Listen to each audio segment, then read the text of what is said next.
Sean bienvenidos. Esta es la 10ª videograbación del Laboratorio de Medios y Humanidades. Ojalá en esta situación en la que me hallo pudiera sostener una conversación con uno de mis ensayistas favoritos, Gilbert Keith Chesterton. Como pueden ver, me encuentro en una estancia en la que cada vez hay menos objetos. Hay mucho por remover, hay muchos bastidores por embalar, hay otros que tienen que ser entregados, otros que irán a su nueva eh, estancia, a su nuevo taller, para volver a ser trabajados, restaurados, continuados, etcétera. Cada vez hay menos objetos en esta estancia y sin embargo todavía hay mucho que remover. Ojalá yo pudiera sostener una conversación con Gilbert Chesterton, porque en este libro, de título Correr tras el propio sombrero, que desde el título mismo ya establece la relación con una situación engorrosa, que llegue una ráfaga de viento y se lleve tu sombrero y que tengas que salir corriendo detrás de él, se halla un ensayo bellísimo de título Mudanzas, en las que, del mismo modo que la experiencia que ahora estoy viviendo yo, por quinta o sexta ocasión en mi vida, que seguramente ustedes también han experimentado, eh, los objetos van saliendo poco a poco y la estancia, que estaba tan llena de memoria, tan llena de vivencias, de repente se va quedando vacía y uno descuelga un cuadro de la pared y lo que queda es el fantasma del cuadro. En la pared blanca lo que queda es el fantasma que señala una ausencia. Y así, poco a poco, una casa, un departamento va vaciándose y lo que quedan son fantasmas. Y desde luego, que toda mudanza nos pone en una situación de intensidad. Y como yo quisiera sostener una conversación con Gilbert Keith Chesterton, ensayista de primer orden, novelista, fue el autor de El hombre que fue jueves, de toda una serie de novelas policíacas, todas ellas muy recomendables, muy graciosas, muy ingeniosas, puesto que Gilbert Keith Chesterton es uno de los autores representativos de ese witticism inglés, es decir, de este ingenio de la literatura inglesa, arrojada al canon literario por los mismos ingleses, hay que decirlo. Pero esto que sea como una puerta a nuestra sesión de hoy. Uno quiere sostener conversaciones con los autores que lleva más cercanos en el corazón. Y curiosamente, estos autores con los que uno desearía sostener conversaciones y que las sostiene a pesar de que la conversación sea diferida, es generalmente con ensayistas. Uno sostiene una conversación con Michel de Montaigne, uno sostiene una conversación con Gilbert Keith Chesterton, o con Emerson, o con Alfonso Reyes, extraordinario ensayista, pero la relación es la de la conversación, es decir, una relación que establece la divisa de la comprensión. Tú estás viviendo algo que yo ahora estoy viviendo. Tú escribiste acerca de algo de lo que ahora yo me estoy vinculando. Por eso, el ejemplo del ensayo sobre las mudanzas de Gilbert Keith Chesterton. Qué momento para tomarnos del brazo y salir a caminar al Parque Jauregui que está aquí, recorrer el kiosco o probablemente ir más allá, a Miscuac o dirigirnos al Parque de la Bola en San José Insurgentes. En fin, qué ganas de sostener el brazo de un amigo y caminar con la consigna de la comprensión. Esta es una sesión que tiene por título La posibilidad de comprendernos. Es un título que yo he tomado de un libro de uno de mis filósofos también más queridos, más leídos, más cercanos a mis intereses, que es Hans Blumenberg. Hans Blumenberg dejó una obra amplia, extensa, irregular, porque muchos de sus libros quedaron inconclusos, de modo que a veces lo que uno puede encontrar son pues las notas de publicaciones futuras, que quién sabe si hubieran pasado su propio tribunal de autocrítica para ser publicados. De modo que Hans Blumenberg es complejo, desde luego. Él es el representante y fundador de la escuela de la metaforología, una escuela relativamente reciente, no más de 30 años atrás de nosotros, en la que se dan cita la interdisciplina y la transdisciplina para pensar sus temas, de modo que se dan cita la lingüística, la historiografía, la hermenéutica, la filosofía, la lógica, en fin, de modo que sus libros terminan en una fiesta del conocimiento, desde luego muy disfrutable. Pero el título, quedémonos ahí, la posibilidad de comprendernos. Yo pienso que una de las divisas de la conversación es esa posibilidad, entrañar la posibilidad de comprensión es verdaderamente el trazo de un horizonte utópico, porque ¡ay! Qué fácil es dejar de comprendernos, qué fácil es vernos y no comprendernos, qué fácil es establecer una charla que no lleve a ningún punto, qué fácil es encontrar a un posible amante, a un posible amigo y desencontrarnos con mucha facilidad. En otro de sus libros, Hans Blumenberg, el mismo autor de La posibilidad de comprendernos, en otro título, uf, muy disfrutable, bellísimo, por su complejidad filosófica, por su profundidad, que es la angustia que atraviesa un río, que actualmente me parece que se traduce por naufragio con espectador. Hay ejemplos extraordinarios de esta posibilidad de incomprensión. Es más fácil dejar de comprendernos que comprendernos. Por eso este esfuerzo y esta labor espiritual que significa la comprensión. Por ejemplo, recuerda en uno de sus libros, Hans Blumenberg, cómo en Rodas, en la ciudad griega, Apeles, el pintor legendario, del cual no nos ha quedado ninguna obra por la naturaleza efímera de los materiales que utilizó, visita a otro pintor, este de nombre Protógenes. Tampoco han quedado obras que podamos atribuir a Protógenes, solamente quedan las descripciones de sus obras, pues es la naturaleza efímera de los materiales artísticos. A nosotros nos separan 500 años de Leonardo da Vinci, por lo tanto todavía podemos ver sus obras y han estado en un rigor de conservación desde hace relativamente poco tiempo. Por eso todavía podemos acceder, pero quién sabe si la humanidad existe, podrá acceder a las obras de Leonardo en 2000 años. Pues lo mismo ocurre con las obras de Apeles y Protógenes, que son los protagonistas de esta posibilidad de encuentro que voy a narrarles. Entonces, Apeles visita a Protógenes en su estudio y no lo encuentra. Protógenes había salido a dar un paseo y Apeles toma uno de los pinceles, aquí tengo algunos, no se ven, quería ponerles un ejemplo, toma uno de los pinceles de Protógenes y traza una línea en un bastidor que tenía dispuesto en un caballete. Este es un caballete, ya sin cuadro porque ya me lo llevé. Entonces, traza una línea muy fina. Después de hacer esto, deja el taller, se va. Al pasar un tiempecito, llega Protógenes y ve la línea tan finamente trazada que dice, solamente Apeles, solamente un gran pintor, pudo haber trazado esa línea con tanta sutileza. Así que toma un pincel más delgado que el que había tomado Apeles y traza dentro de esta línea de Apeles una más delgada aún. Habiendo hecho esto, abandona de nueva cuenta el taller, regresa a Apeles, a ver si ya había regresado Protógenes, y encuentra la respuesta gráfica.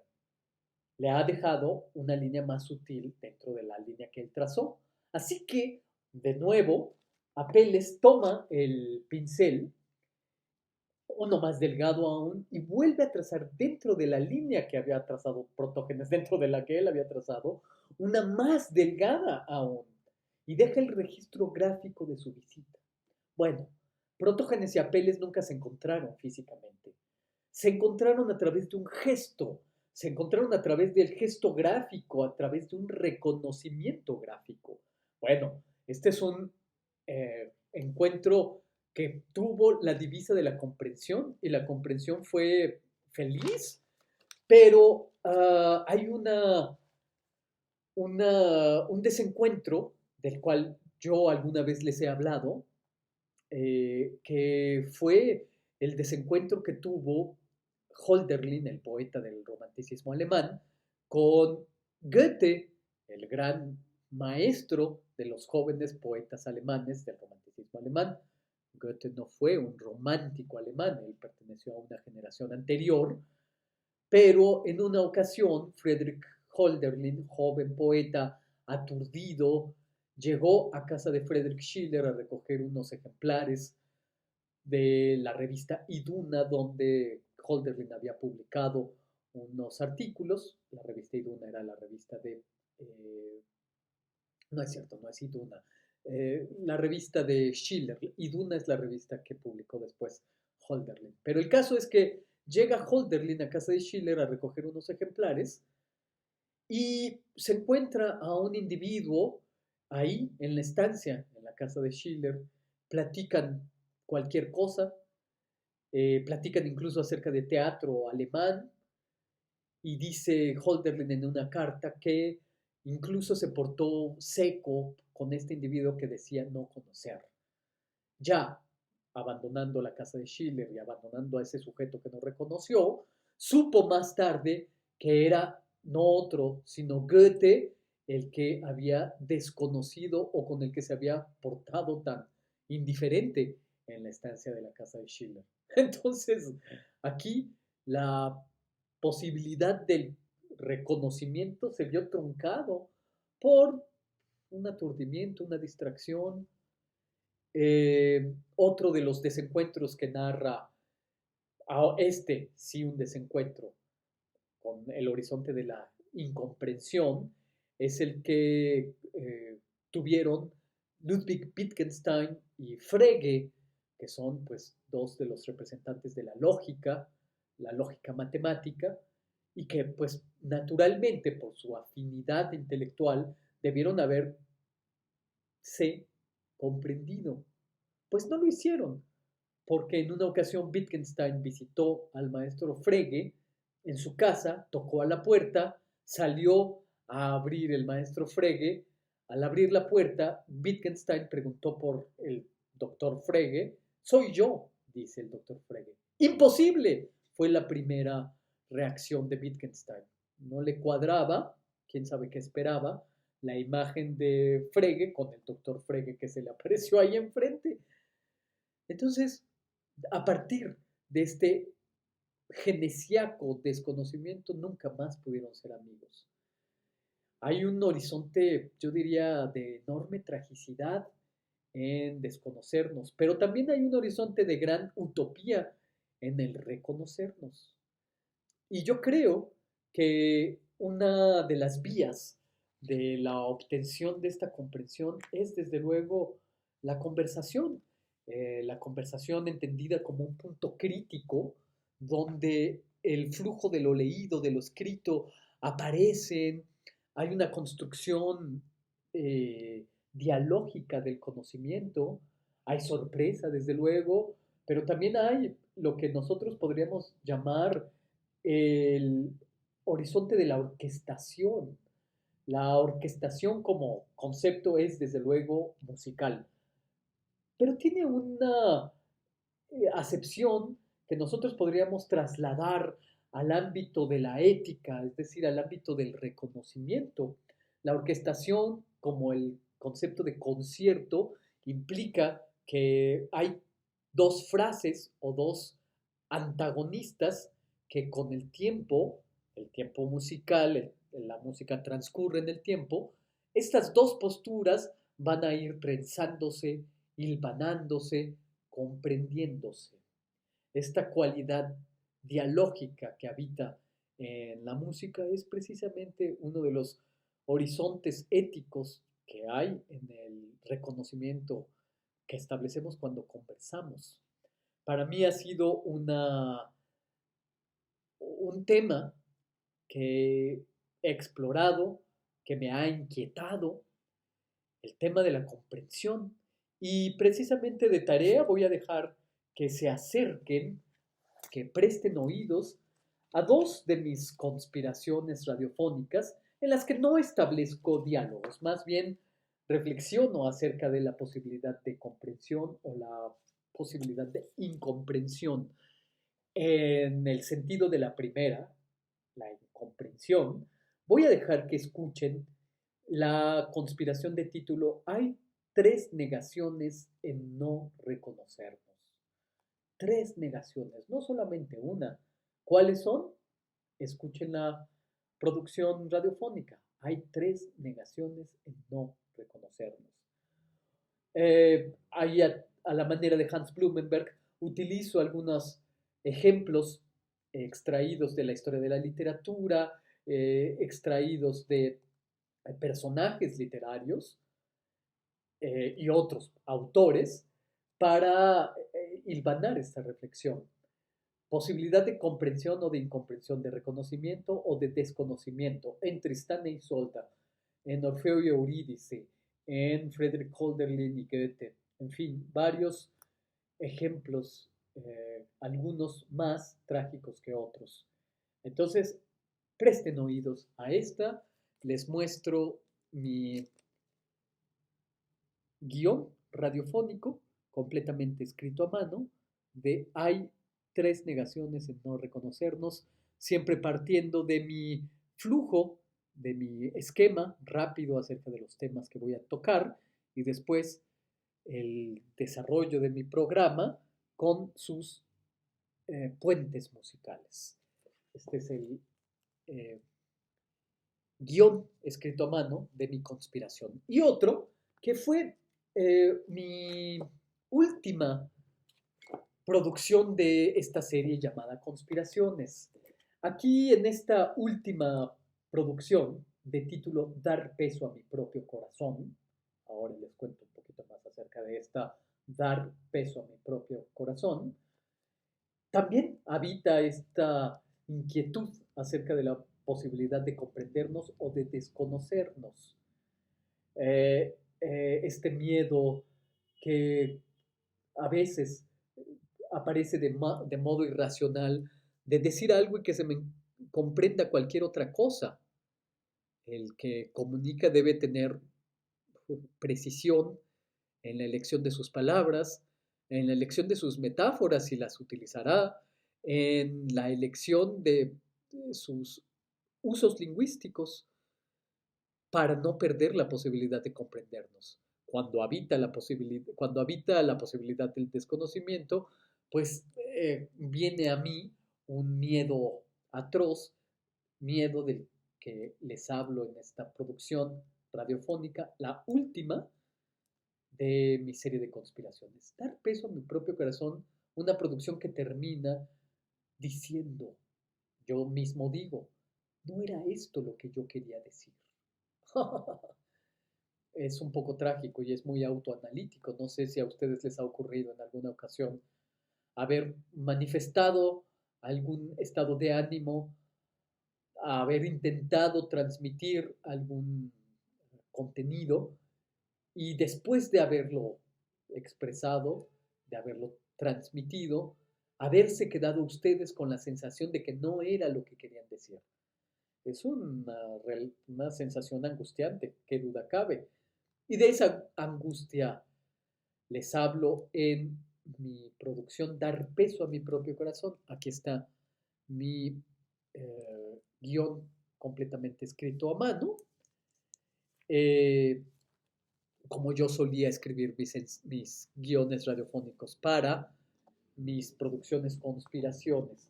Dar peso a mi propio corazón también fue el motivo de un dibujo que ya no conservo, conservo la reproducción y es un dibujo que yo suelo reproducir y regalar a mis personas queridas, amigos, familiares.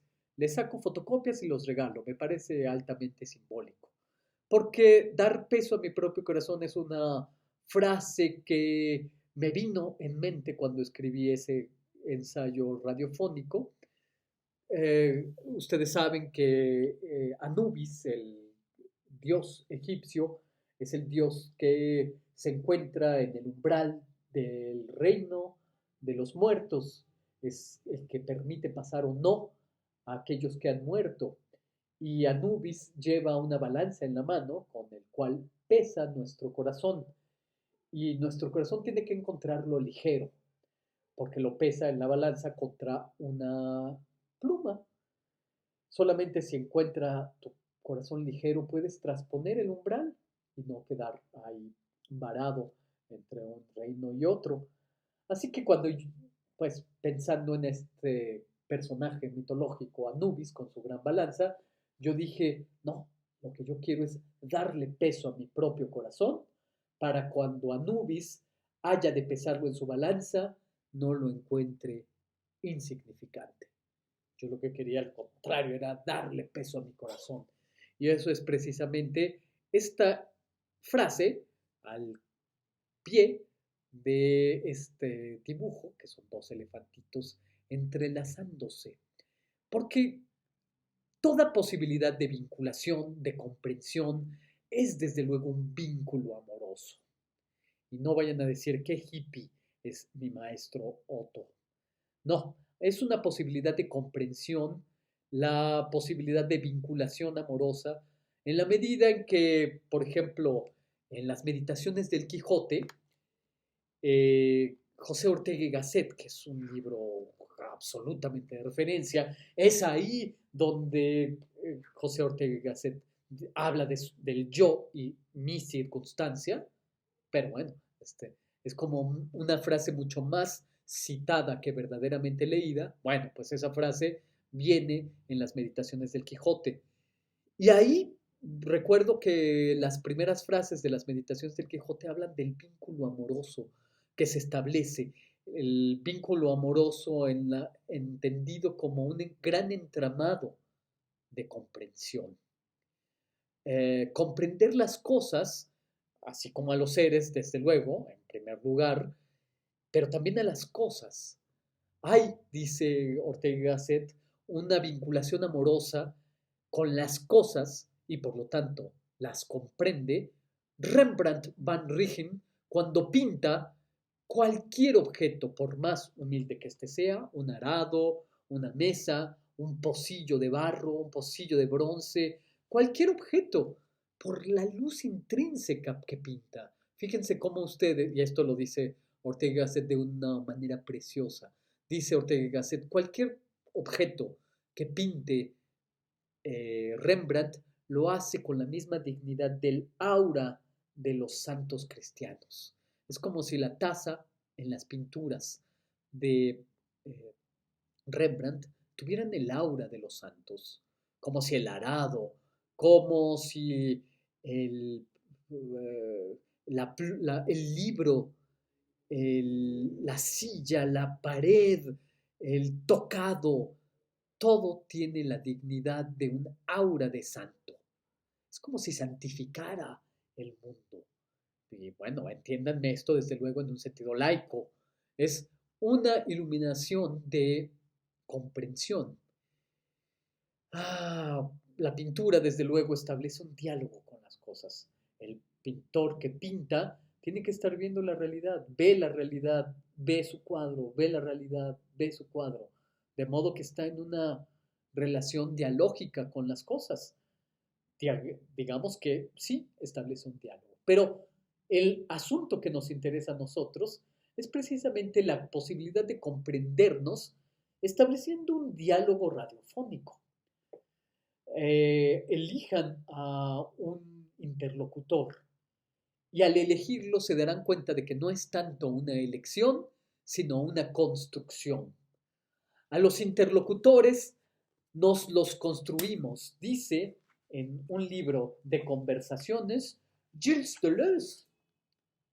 Conversaciones con Gilles Deleuze, el autor de El rizoma, bueno, mejor dicho, de Mil mesetas donde se encuentra el rizoma, La lógica de la sensación, muchísimas páginas dedicadas a la imagen en movimiento, es decir, reflexiones acerca del cine, en fin, este libro, Conversaciones, son eso, con el gran filósofo francés, eh, dice que a los interlocutores se los construye.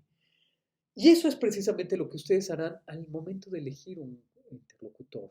Al momento en que ustedes le pidan a alguien sostener una conversación grabada, están construyéndose a su interlocutor, construyendo un ámbito delimitado de comprensión, temática, ética, estética. eh, si no es historiador o historiadora su interlocutor, pues habrán de pedir que cubra una- un segmento de lecturas más o menos intensas, más o menos extensas. Pero hay un ámbito de construcción. Probablemente lo hacemos todo el tiempo. Probablemente lo intentamos todo el tiempo y muchas de las tristezas humanas se deben a la incapacidad de terminar este constructo de interlocución. La ética establece de principio la posibilidad de construcción del reconocimiento, de la vinculación entre unos y otros, poner al otro frente a nosotros para encontrar un infinito, como decía William Blake. No hay otra experiencia de infinitud más que poner al otro frente a ti. Bueno, si esta infinitud eh, puede encontrar un ámbito dialógico y que este diálogo sea susceptible de ser grabado y además transmitido, compartido a través de las ondas hertzianas, pues imagínense qué maravilla que nos estamos llevando o qué manjar de escucha.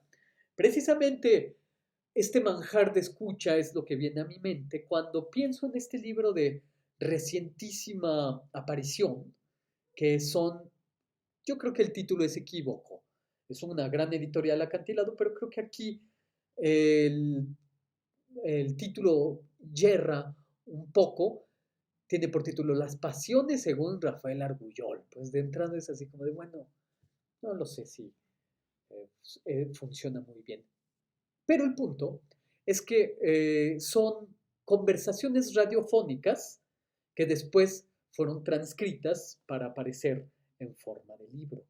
Son conversaciones que Rafael Argullol, célebre académico de la Universidad de Barcelona, célebre humanista, eh, por supuesto de una muy grande erudición, y yo diría más bien trasciende el mero acopio de información que hace al erudito, yo creo que lo trasciende, es más un sabio a la manera antigua. Eh, eh, Sus ámbitos de investigación han sido muchos, ha sido la literatura del romanticismo, el paisaje, ha sido la poesía de Leopardi, eh, en fin, muchos temas que aquí aparecen de modo oral. Eh, esta oralidad de transcrita hacen un libro de una lectura muy gozosa. Rafael Argullol conversa con Félix Riera y lo hicieron para una radiodifusora catalana. De hecho, las conversaciones fueron en catalán, después transcritas al castellano, traducidas, perdón. Eh, y tienen esta cualidad. Los temas son las pasiones humanas, el juego, el arte, la muerte, el amor, la amistad, el pasado, el viaje, el crimen, el cuerpo, la bebida, el miedo, la cobardía, que son casi todos estos temas que visitan o visitaron los grandes ensayistas de otros tiempos.